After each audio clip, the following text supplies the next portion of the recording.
In today's video, I'm going to teach you how to create a customer statement on QuickBooks.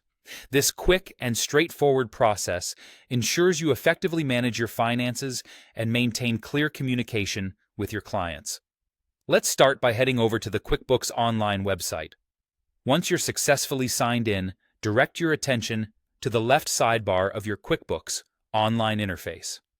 Here, you'll see a Sales tab.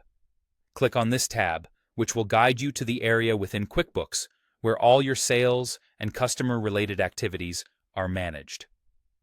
This is the section where you can track and manage the interactions and transactions you have with each of your clients.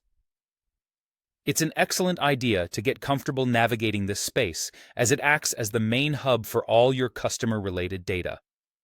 Moving forward, click on the Customers section.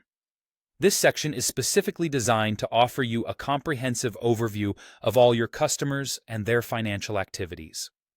Within this area, you'll find a list of all customers you've interacted with. Browse through the list to find the customer for whom you'd like to create a statement. Once located, select them from the list. This step is critical because selecting a specific customer allows you to access and compile their transaction history effortlessly. As you do so, pay attention to the layout and features available, as they provide various ways to interact with and manage customer data efficiently. With your customer now selected, you'll notice a Batch Action drop-down menu. Clicking on this reveals a list of different actions you can perform. Today, we're focusing on one essential task: creating statements. Select the option labeled Create Statements.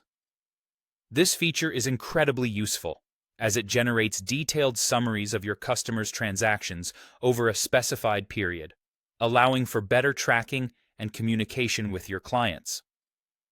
Now, you'll need to consider the time frame for the statement you're about to generate. It's essential to select the appropriate dates to ensure the statement includes all relevant transactions, making it accurate and helpful for both you and your customer. Adjust the start date and end date to reflect the period you wish to cover in the statement. This customization capability is useful because it lets you tailor each report to suit specific needs, making your financial management much more precise and organized. With your time frame set, you'll see the Save and Send button. This is your next step. Select this option and you're almost at the finish line. It's important that your customer receives this statement promptly and accurately. By clicking the Send button, you issue the statement directly to them, thus completing the process efficiently and effectively. And there you have it. You've successfully created and sent a customer statement in QuickBooks Online. This streamlined method not only keeps your books in order, but also strengthens your business communication with clients.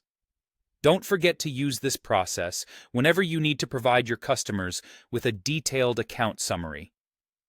Thank you for tuning in, and I hope this tutorial made your financial management just a bit smoother.